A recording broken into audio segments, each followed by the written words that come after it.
दिल्ली के विद्युत उपभोक्ताओं को जल्द ही बड़ा झटका लग सकता है, क्योंकि बिजली दरों में बढ़ोतरी की संभावना जताई जा रही है। अगर प्रस्ताव को मंजूरी मिलती है तो राजधानी में बिजली की कीमतें महंगी हो सकती हैं, जिससे आम लोगों की जेब पर अतिरिक्त बोझ पड़ेगा।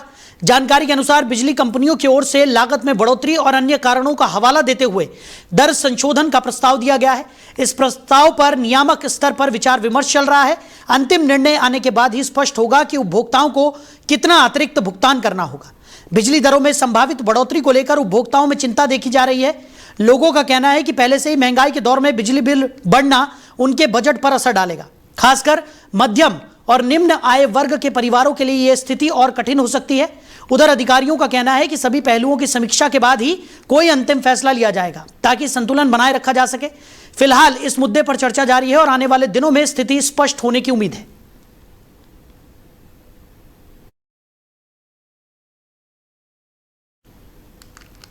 तो दिल्ली के बिजली उपभोक्ताओं को यह बड़ा झटका लग सकता है। बिजली दरों में बढ़ोतरी की संभावना जताई जा रही है। तो इसी खबर पर ज्यादा चर्चा के लिए हमारे मैनेजिंग एडिटर रमेश ठाकुर जी हमारे साथ जुड़ गए। रमेश जी, पहले से ही महंगाई की मार आम जनमानस पर पड़ रही थी और अब एक और बड़ी खबर निकलकर सामने आ रही है कि बिजली दरों में भी बढ़ोतरी की संभावना है। ऐसे में इसका सीधा असर आम जनमानस की जेब पर पड़ेगा, उनका बजट बिगड़ता हुआ नजर आएगा। कैसे देख रहे हैं? देखिए, मुझे लगता है जनता पूरी तरीके से असहाय हो चुकी है। जब सुबह उठती है तो किसी न किसी चीज पे महंगाई बढ़ी हुई उनको पाते हैं। अब बिजली की जिस तरीके से बताया जा रहा है कि भैया दिल्ली की फ्री चल रही थी, 200 यूनिट चल रही है फ्री।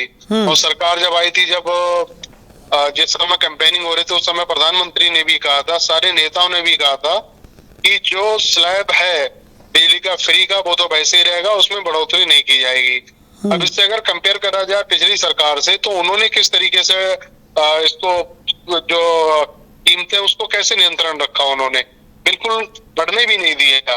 और जितनी भी कंपनियां लगी हुई हैं इसमें बिजली कंपनी की, सबकी नकेल कस के उन्होंने रखा। मतलब किसी भी उपभोक्ताओं के ऊपर, चाहे वो कमर्शियल हो चाहे डोमेस्टिक हो, किसी को ऊपर उन्होंने बाहर पड़ने नहीं दिया। लेकिन अचानक से ऐसा क्या हो रहा है कि भाई हर चीज में आप बढ़ाते जा रहे हो, बिजली का, पेट्रोल का, डीजल का।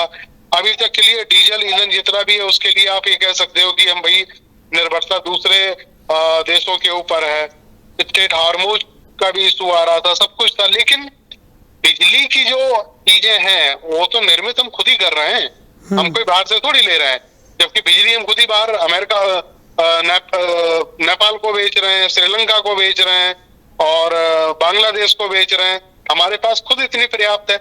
जो चीज पर्याप्त है उस पे भी अगर आप बढ़ा रहे हो तो इससे तो सीधा सीधा ये लगता है कि आप जनता की कमर तोड़ने के लिए पूरी तरीके से बैठे पड़े हो। जी बिल्कुल। और जिस तरीके की स्थितियां इस वक्त देखने को मिल रही हैं, क्योंकि सबसे पहले पेट्रोल, डीजल, सीएनजी के दामों में वृद्धि देखने को मिली लगातार। अगर हम सिलेंडर्स की बात करें तो एलपीजी में, कमर्शियल सिलेंडर्स के दाम में तो कितनी बार बढ़ोतरी की गई, उसके बाद घरेलू सिलेंडरों के दाम में बढ़ोतरी की गई और अब बिजली दरों में भी यहाँ पर बढ़ोतरी की बात निकलकर सामने आ रही है। तो आम जनमानस आखिर करे क्या, ये सवाल सबके जहन में है। क्योंकि सरकार एक तरफ लगातार लोगों को राहत देने की बात करती है, लेकिन दूसरी तरफ एक के बाद एक अतिरिक्त बोझ जो है वो आम जनमानस पर पड़ता हुआ नजर आ रहा है। अभी सरकारों के कोई भी नुमाइंदा अगर जब बाहर आएगा तो वो आंकड़ों के साथ में प्रस्तुत करेगा। वो नेहरू गांधी के जो जमाने की सरकार है उससे कंपेयर करेगा कि देखिए उस समय के तुलनात्मक अगर अब देखा जाए, हम लोगों ने बिजली कम कर दी, दूसरी चीजों को अब गिनाने लगेगा। लेकिन जो धरातल पे जो चीजें हैं वो उससे आप नकार नहीं सकते हो जी। क्योंकि आने वाला जो समय है, बिल्कुल प्रधानमंत्री ने सही कहा कि संकट भरा था। जो उन्होंने अंदेशा जताया था कमोबेश वैसा ही होता यहाँ पे दिख रहा है। लेकिन इस पे अगर आप देखो तो विरोध बिल्कुल नहीं हो पा रहा है जनता की तरफ से। अब ये खबर हमने जिस तरीके से दिखा दी बिजली वाली है, ये 24 घंटे तक या 12 घंटे तक चैनलों पे रहेगी। जैसे ही फ्लैश से हटेगी, स्क्रीन से हटेगी, तो थोड़ा बहुत विरोध सोशल मीडिया पे हो जाएगा, ट्विटर, एक्स पे हो जाएगा। इसके अलावा अगर आप देखो, जो एक फिजिकली बाहर निकल के जो विरोध प्रदर्शन होता था वो अब नहीं होता है, उसी का फायदा मुझे लग रहा है वही। और हम इस पर वैसे भी हम पहले भी कई बार चर्चा कर चुके हैं कि इसमें सबसे ज्यादा जो प्रभावशाली कदम उठाना चाहिए वो विपक्ष को उठाना चाहिए। लेकिन पिछले कई सालों से हम देख रहे हैं कि तमाम मुद्दे उठाए जाते हैं, लेकिन कुछ ही दिनों में वो तमाम मुद्दे ठंडे बस्ते में जाते हुए नजर आते हैं।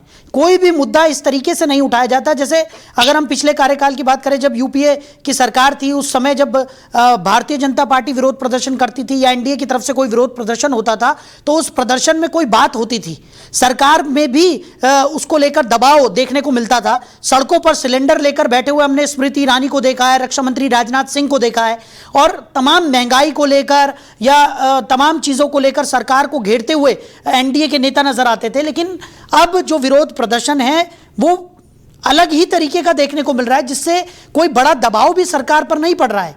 और शायद यही वजह है कि आम जनमानस पर उसका सीधा प्रभाव पड़ता हुआ हम देख पा रहे हैं। दबाव नहीं पड़ रहा है, उसी का खामियाजा जनता भुगत रही है।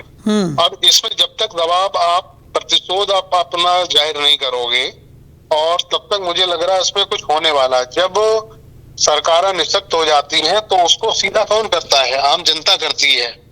यूरोपियन कंट्रियों में क्या होता है, इस तरीके की जब चीजें होती हैं तो जनमानस रोडों पे आ जाते हैं, जन संग्रह होता है, और उसमें रोड पे आके जन संग्रह की तरफ से वोटिंग की जाती है। अब ये कहा जाता है, हमने यूरोपियन कंट्री में देखा है, तो उसमें ये कहा जाता है कि सरकार ने जो फैसला लिया है ये थोपा है हमारे ऊपर, फिर उस पर वोटिंग होती है। वोटिंग में जब 70% से ऊपर जब एक सरकार के खिलाफ चला जाता है तो सरकारों को घुटने टेकने पड़ते हैं। और यहाँ पे साहिल जी क्या होता है, अगर ऐसा होगा, खुदा न खास्ता अगर ऐसा होने लगा, तो बीते दिनों में जब विरोध कृषि को लेके किसान आए तो उनको खालिस्तानी कह दिया गया है, छात्र आते हैं तो उनको कह दिया जाता है कि ये तो जेएनयू के प्रोडक्ट हैं, इनसे क्या ही उम्मीद की जाए, टुकड़े टुकड़े गैंग है। इस तरीके से सब चीजें होती रही हैं।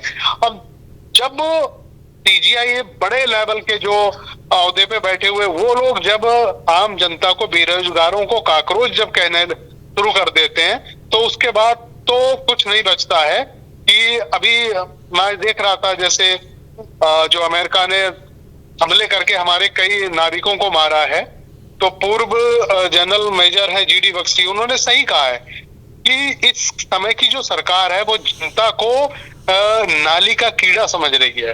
इतने बड़े ओहदे पे रहे व्यक्ति जब इस तरीके से अगर कहने लगे, तो आप देश की हालत और देश की जो गति कहाँ जा रही है उससे सहज अंदाज आप लगा सकते हैं। जी बिल्कुल। और कहीं ना कहीं ये सभी के लिए चिंता की बहुत बड़ी बात है, क्योंकि जिस तरीके की स्थिति इस वक्त बनती हुई नज़र आ रही है, अभी तो फिलहाल सरकार की तरफ से लगातार ये कहा जा रहा है कि किसी तरह का कोई बड़ा संकट है नहीं, उसके बावजूद इस तरीके की महंगाई की मार आम जनमानस पर पड़ रही है। तो आने वाले दिनों में जब स्थितियाँ गंभीर होंगी, क्योंकि हम देख ही रहे हैं कि अमेरिका और ईरान के बीच में किस तरीके की स्थिति इस वक्त है, और ये युद्ध कहीं भी खत्म होता हुआ नज़र नहीं आ रहा, जिसका पूरा प्रभाव पूरे विश्व पर पड़ता हुआ दिखाई दे रहा है। ऐसे में अगर स्थितियां बिगड़ती हैं तो महंगाई कहां पहुंचेगी, ये सोच से भी परे इस वक्त नज़र आता है। बहरहाल हमारे साथ जुड़ने के लिए और तमाम चर्चा के लिए सर आपका बहुत शुक्रिया।